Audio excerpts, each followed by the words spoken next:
아모스 1장 3절부터 2장 3절입니다. 여호와께서 이와 같이 말씀하시되 다메섹의 서너 가지 죄로 말미암아 내가 그 벌을 돌이키지 아니하리니 이는 그들이 철 타작기로 타작하듯 길르앗을 압박하였음이라. 내가 하사엘의 집에 불을 보내리니 베나닷의 궁궐들을 사르리라. 내가 다메섹의 빗장을 꺾으며 아웬 골짜기에서 그 주민을 끊으며 벳 에덴에서 귀 잡은 자를 끊으리니 아람 백성이 사로잡혀 기르에 이르리라. 여호와께서 말씀하셨느니라.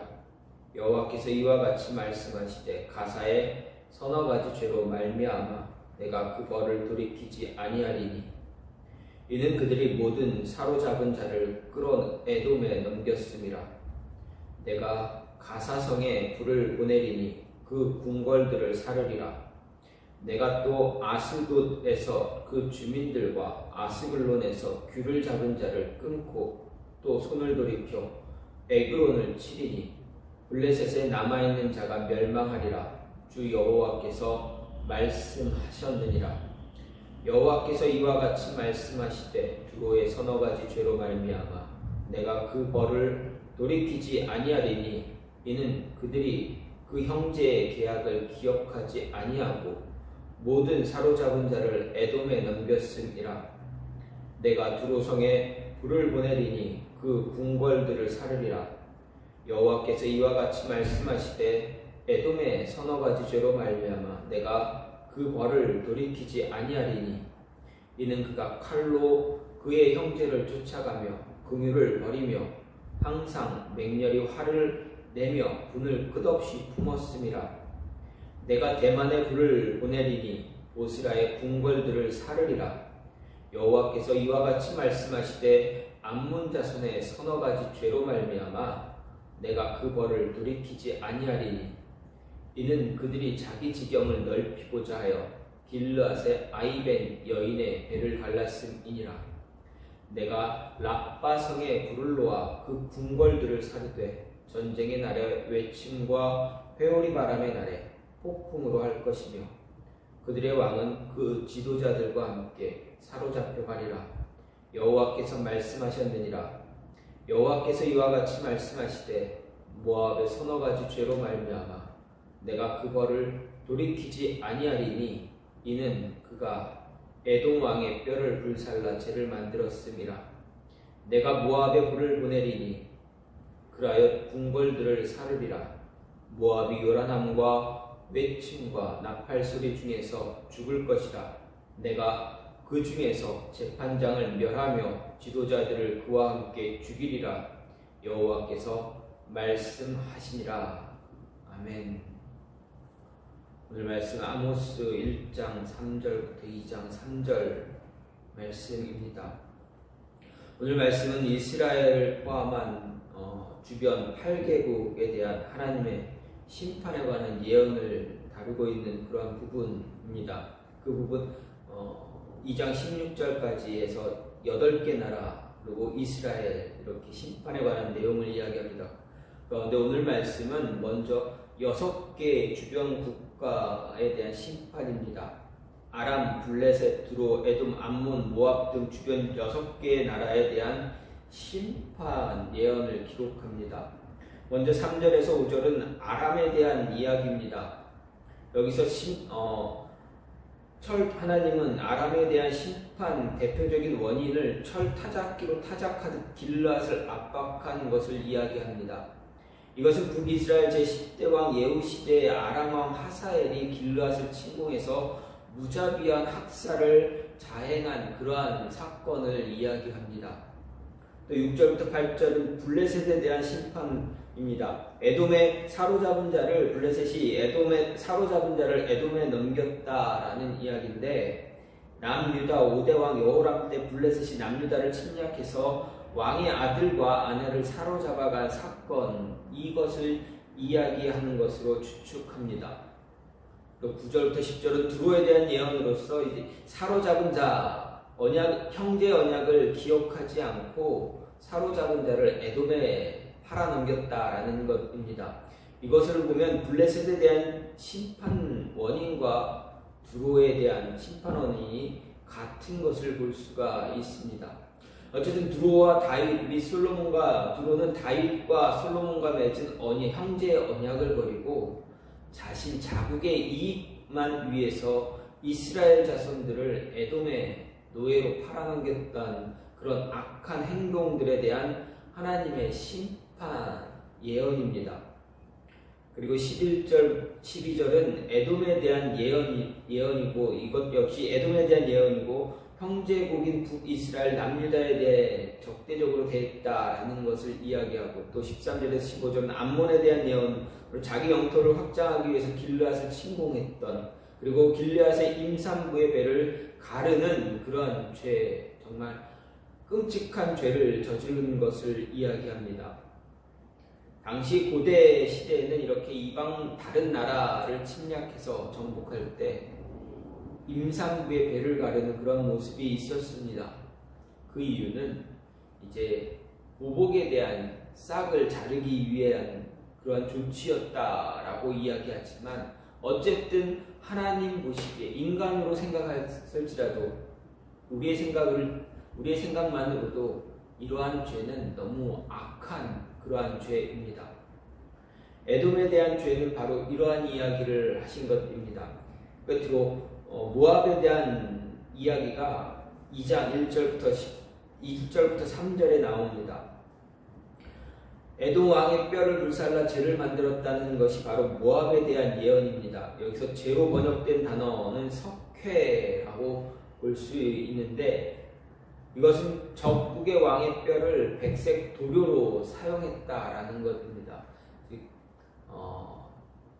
자신과 대적한 그 나라, 자신의 나라에 대적한 나라의 왕의 뼈를 갈아서 도료로 사용했다. 이게 역시도 정말 인간적인 생각으로는 할 수 없는 그런 끔찍한 그러한 죄입니다. 어쨌든 아모스 선지자가 이스라엘 주변 나라들에 대한 예언 기록은 다니엘서를 제외한 대선지서의 저자들과 동일하게 기록이 되어 있습니다. 하지만 이렇게 대선지서의 저자들이 먼저 이스라엘에 대한 심판 예언을 기록한 후에 이방 나라에 대한 심판을 기록하는 것과 달리 아모스는 이스라엘, 특히 그의 예언의 주 대상인 북이스라엘에 대한 심판 예언을 기록하기에 앞서서 먼저 이방 나라에 대한 심판 예언을 기록하고 있습니다. 이것은 이방 나라들에 대한 심판 예언을 통해서 북이스라엘로 하여금 자신의 메시지에 귀를 기울이게 하려고 했던 그러한 모습입니다. 더 나아가 남유다 출신 그가 북이스라엘에 대한 심판 예언을 하는 것이 북이스라엘에 대한 편견에서 비롯된 것이 아니라 하나님의 뜻에서 시작되었다라는 것을 강조하기 위한 것이었습니다. 이렇게 온 세상을 다스리는 하나님, 심판하신 하나님, 과거 이스라엘뿐만 아니라 그 주변 나라들까지도 이렇게 하셨던 것처럼 오늘날도 우리에게 동일하게 하나님은 이러한 일들을 이행하실 것이다, 실행하실 것이다. 하나님의 뜻에 맞지 않게 행하는 하나님의 사람들, 세상 또는 교회에 대해서 하나님은 심판하실 것이다 라는 이야기입니다. 이런 하나님의 말씀, 이런 오늘 말씀, 아모스 선지자의 말씀을 통해서 우리는 어떻게 됩니까? 두렵고 떨리는 마음으로 말씀에 맞게끔 하나님의 뜻에 알맞게 살아갈 수 있는 모습을 갖추어야 합니다. 그러면 하나님의 심판이 왜 이렇게 과거나 지금이나 앞으로도 이렇게 계속 되어질 것인가 생각해 보게 되면 악인을 심판하는 것은 하나님의 악을 심판하는 것은 그 악이 그치지 않기 때문이다라는 것을 생각할 수가 있습니다. 3절부터 2절 16절까지 말씀을 보게 되면 이스라엘과 주변 나라들 곧 아람, 블레셋, 두로, 에돔, 암몬, 모압, 남유다, 북이스라엘 등 이 8개국에 대한 심판입니다. 이 심판 예고는 마치 물이 소용돌이 치듯이 이스라엘을 중심으로 아람으로부터 시작해서 시계 방향으로 점점 안으로 좁혀지는 그런 형국으로 주어졌습니다. 그런데 하나님은 이들을 8개국에 대한 심판을 예고하면서 반드시 심판해야 할 이유가 서너 가지 죄 때문이다 라고 이야기합니다. 그와 함께 그들이 심판받을 수밖에 없었던 대표적인 죄를 한 가지씩 지적하고 있는 것도 볼 수가 있습니다. 여기서 서너 가지 죄라는 것은 우리 시각에서 보면 세 개나 네 개 정도의 죄로만 생각하게 되면 많지 않은 것처럼 보이지만 히브리인들에게, 이스라엘 사람들에게 보면 서너 가지라는 것은 셋이나 넷을 의미하기보다는 아주 많은 것을 의미합니다. 혹은 끊이지 않고 계속 반복되는 것을 의미합니다. 그래서 당시 널리 사용되던 관용적인 표현을 그대로 사용한 것입니다. 오늘 말씀에서 이 두 가지 의미 모두 해석할 수가 있습니다. 만일 전자의 의미로 사용되었다면 하나님께서 이 8개 나라에 대한 심판을 예고하시는 것은 그들의 거듭된 죄 때문이다 라고 의미합니다. 하지만 여기서 서너 가지라는 말이 아주 많음을 의미하는지 반복을 의미하는지의 문제는 그다지 중요한 것이 아닙니다. 둘 다 무수한 죄를 전제하고 있기 때문에 그렇습니다. 또 본문의 서너 가지라는 말 속에서 죄인들을 향한 하나님의 오래 참고 계신 하나님의 인내가 내재되어 있다라는 것을 알 수가 있습니다. 즉 하나님은 한두 가지의 죄나 한두 번의 죄로 인해서 심판하지 않으신다라는 것을 이야기합니다. 정말 많은 죄, 그칠 줄 모르는 거듭된 그러한 죄로 인해서 하나님은 심판하신다라는 것을 우리에게 가르쳐 줍니다.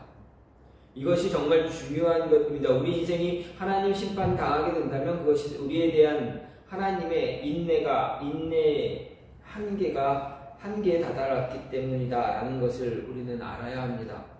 하나님께서 이스라엘 나라를 열어 그 백성을 이방 땅으로 추방하신 것도 그들의 거듭되는 죄의 모습 때문에 죄가 쌓여서 더 이상 두고 볼 수 없는 상태, 그런 인내하고 기다릴 수만은 없는 그러한 상태에 도달했기 때문이다라는 이야기입니다. 이스라엘 백성이 가나안 입성 당시 가나안 7족속을 멸하신 것도 그들의 죄가 지속되어 더 이상 두고 볼 수 없는 상태에 도달했기 때문입니다.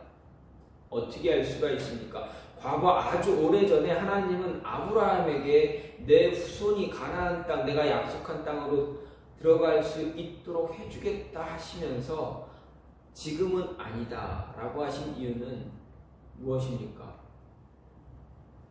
그 땅에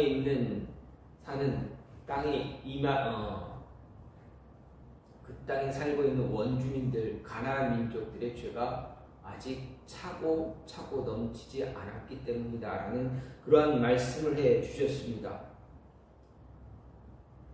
하나님은 그때까지 기다리셨다라는 것, 어떻게 보면 죄가 찰 때까지 기다린다, 이건 조금 어떻게 보면은 좀 두려운 모습이기도 하지만 다른 한편으로 보면 돌아서기를, 회개하기를 기다리신다라는 그러한 의미가 됩니다. 하나님은 자비한 분입니다. 인내가 많으신 분입니다. 그렇기 때문에 연약한 우리가 참 연약한 존재라는 것도 아십니다.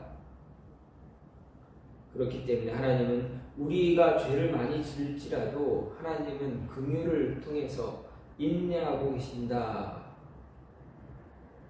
그 모습을 우리에게 가르쳐 주고 있습니다. 그럼에도 죄에서 돌이키지 않으면 그 죄에서 돌이키지 않고 서너 가지 죄가 이 죄에 이를 때까지 계속적으로 반복되어지는 악한 행동들이 함께 되어진다면 끝내는 징계하시겠다라는 이야기입니다. 기다리시는 동안 빨리 회개하고 돌아서야 한다라는 것을 말합니다. 악한 행동들은 그 모습에서 멈추지 않기 때문에 심판을 받을 수밖에 없습니다. 따라서 우리는 하나님의 이런 하나님의 은혜, 하나님의 이런 모습을 기억해서 서너 가지 죄가 존재하지 않은지 잘 생각하고 항상 근신하며 경계할 수 있어야 됩니다. 성경은 히브리서 3장 13절에서 이렇게 말합니다. 너희 중에 누구든지 죄의 유혹으로 완고하게 되지 않도록 하라 말합니다. 죄의 유혹으로 완고하게 되지 않게 하라. 즉 완악하게 되지 않게 하라. 죄에서 멀리 떨어질 죄에서 너무 죄에 붙잡혀 있는 그런 모습 갖지 않도록 조심하라라는 것입니다. 그래서 우리는 오늘 말씀을 통해서 우리가 과연 우리의 모습에 이러한 모습은 있지 않은지 돌이켜볼 수가 있어야 됩니다. 또 오늘 말씀에서 우리가 생각할 수 있는 것은 사람의 신뢰, 사람과의 신뢰도 하나님과의 언약처럼 반드시 신실하게 지켜야 한다라는 이야기입니다. 블레셋과 두로는 모두 사로잡은 자를 에돔에 팔았다는 점에서 동일한 죄를 저질렀습니다. 하지만 그 죄질에서 보면 두로는 블레셋에 비해서 더 나쁘다 이야기할 수 있습니다. 왜 그렇습니까? 블레셋은 이스라엘의 오랜 시간 동안 숙적으로 관계에 있었습니다. 이스라엘에 대한 원한으로 그와 같은 일을 행했습니다. 나름대로 이해해야 할 구석도 있습니다. 하지만 두로는 어떻습니까? 형제의 계약을 맺었던 나라입니다. 형제의 계약을 맺고 서로 협력하기로 맹세했던 나라로서 그와 같은 악행을 했기 때문에 하나님은 두로에 대한 심판을 이야기하신 것입니다. 여기서 형제의 계약이란 무엇입니까? 두로와 히람이 다윗과 솔로몬으로 더불어 맺은 두로와 이스라엘 간의 조약을 이야기합니다. 이 조약은 기본적으로 두 국가 간에 서로 협력하는 것을 그 내용으로 합니다. 하지만 거기에는 상호 불가침과 동맹국 또는 형제국에 준한 그런 친밀한 관계 유지도 포함되었다라고 보는 것이 일반적 견해입니다. 이것은 두로와 히람이 솔로몬을 향해서 내 형제라고 부른 사실로 알 수도 있습니다. 이런 형제 계약은 이스라엘이 강성했던 다윗과 솔로몬 시대에 잘 준수되었습니다. 다윗은 가나안 주변의 거의 모든 나라들을 정복했지만 두로만큼은 정복하지 않았습니다. 솔로몬 역시도 두로를 침공하지 않았습니다. 두로 역시 이스라엘에 대해 협조를 잘 해주었습니다. 하지만 솔로몬 이후 이스라엘이 분열되고 그로 말미암아 이스라엘이 약화되면서 사정은 달라지기 시작했다라는 것입니다. 이스라엘은 나라가 분열된 후에도 여전히 두로에 대해 적대적인 태도를 취하지 않았지만 두로는 예전 같지 않은 이스라엘을 더 이상 돕지 않았다라는 것입니다. 그들은 이스라엘이 약해지고 자신들이 해양 대국으로 강성해지자 이스라엘을 외면하고 언제부터인지 모르지만 이스라엘 사람들을 사로잡아서 노예로 팔기까지 했습니다. 즉 형제 계약을 완전히 파기한 것입니다. 흔히 세상 역사에서 들리는 말로 국제 간에 영원한 친구도 없고 영원한 원수도 없다라는 말이 있습니다. 어떻게 보면 이 말이 진리처럼 생각되어지기도 합니다. 우리나라만 보더라도 마찬가지입니다. 과거 적대적인 관계에 있던 중국이나 러시아도 잘 관계를 맺고 있지 않습니까? 활발한 교류를 가지고 있습니다. 일본도 마찬가지입니다.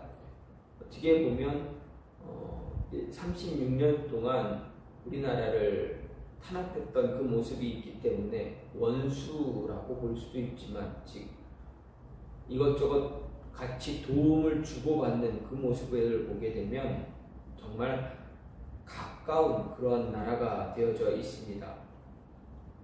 서로가 도움을 주고 도움을 받는 그러한 모습이 되어버렸습니다. 이런 것은 적대적이었지만 그 자국의 이익을 위해서는 어쩔 수 없이 이루어지는 그러한 불가피한 조치가 되어집니다. 과거나 지금이나 이러한 모습은 늘 있어 왔습니다. 자국에 불리하면 계약도 버리는 것이 냉정한 국제 현실이 되고 자국의 이익이 된다면 협력하는 그런 모습도 갖고 있습니다. 단지 국가에만 있는 모습이 아니라 단체와 단체, 공동체 간에 그리고 개인 간에 이런 모습들이 계속 나타나고 있습니다. 이것이 바로 우리가 살아가는 세상의 모습입니다. 하지만 하나님은 이처럼 사람과 사람 간에도 신이 신뢰를 저버리는 행위를 결코 간과하지 않으신다라는 것입니다. 하나님은 신실하신 분으로 우리 특히 자신의 백성에 대한 언약을 반드시 지키시는 분입니다. 그리고 자기 백성에도 언약을 신실하게 지킬 것을 요구하십니다. 또 그들이 언약을 어길 경우 꾸짖고 책망하시기도 합니다. 그럼에도 끝내 언약을 외면하면 어떻게 됩니까? 징계를 내리십니다. 그런데 하나님은 우리에게 자신의 언약만 지키도록 요구하는 것이 아니라 우리에게 하신 언약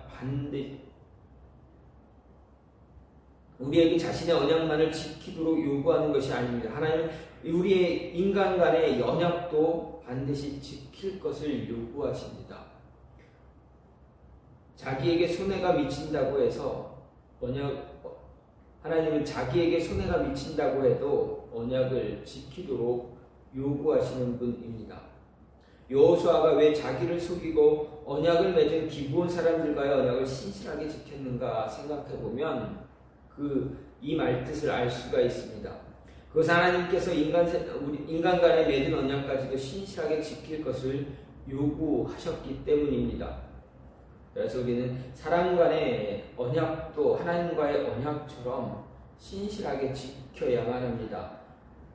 설령 언약의 한편 대상이 언약에 불신실하다고 해도 하나님은 불신실한 우리에 대해서 신실하게 언약을 지키시는 것처럼 우리에게 그 상대방에 대해서 신실하게 언약을 지킬 것을 힘쓰라 이야기합니다.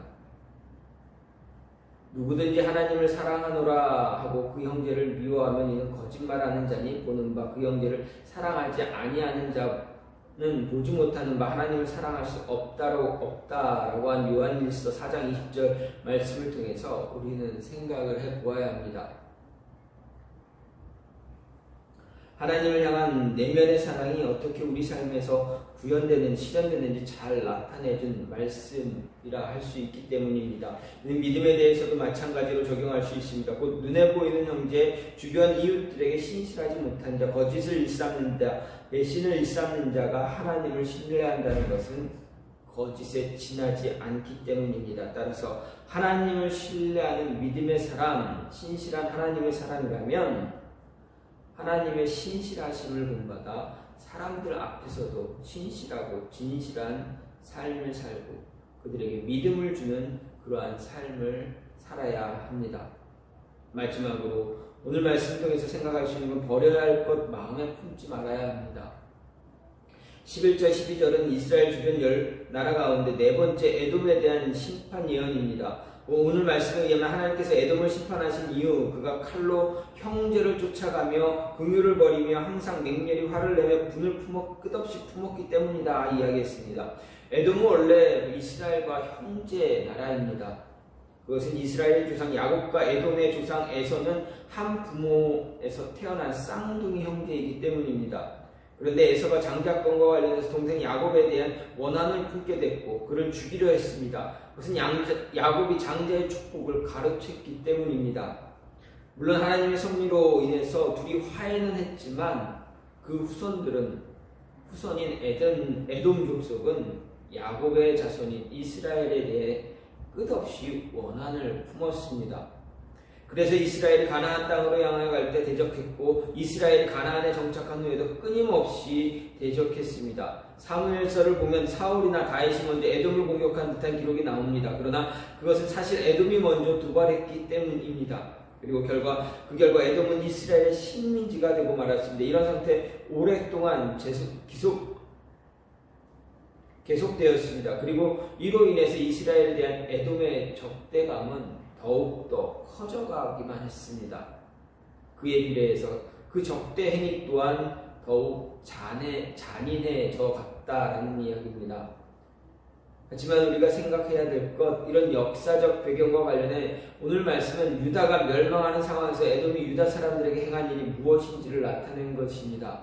이 당시 에돔이 유다 사람에게 어떠한 일을 저질렀는지 에돔에 대한 심판 예언을 기록한 오바댜서에서 더 자세히 알 수 있습니다. 오바댜의 지적에 의하면 당시 에돔은 바벨론이 주축이 된 유다 침공 연합군의 가세에서 약탈과 살육을 일삼고 유다 멸망을 조소하며 기뻐하고 유다 거민들을 도망하는 자를 사로잡아서 적군에 넘기는 등 정말 전쟁에서 할 수 있는 모든 악한 행위들을 정말 주도적으로 행했던 모습입니다.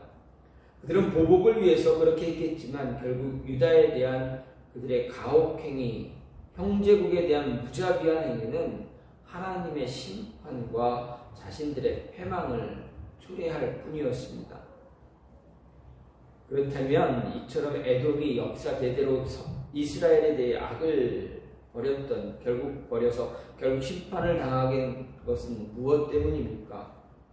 오늘 말씀에서도 긍휼을 버리고 분을 끝없이 품었다라고 하는 이 구절을 우리는 잘 깊이 주목해야 합니다.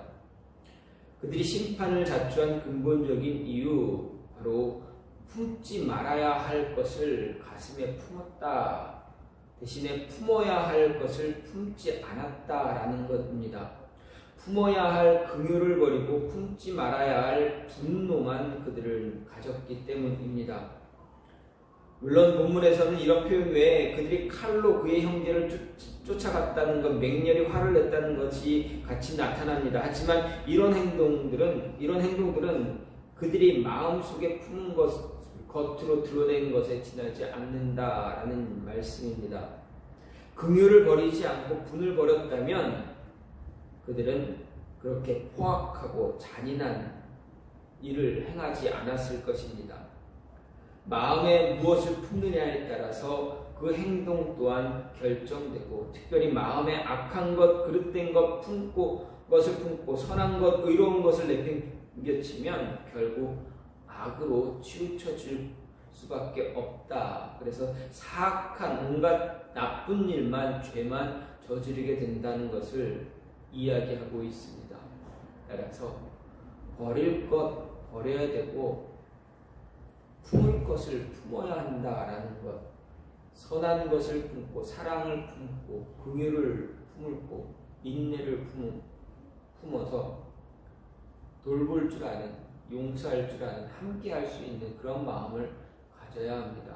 분노를 품고 화를 품고 하면 어떻게 됩니까? 관계는 망가지게 될 뿐입니다.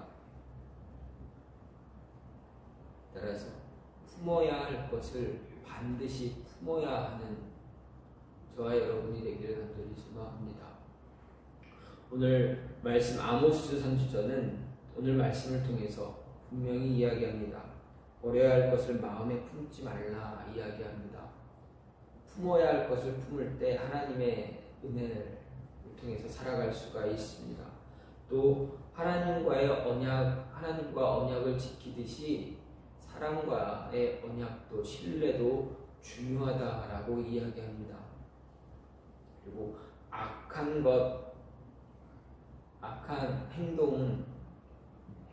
행동의 마지막은 하나님의 징계다라는 것을 이야기합니다.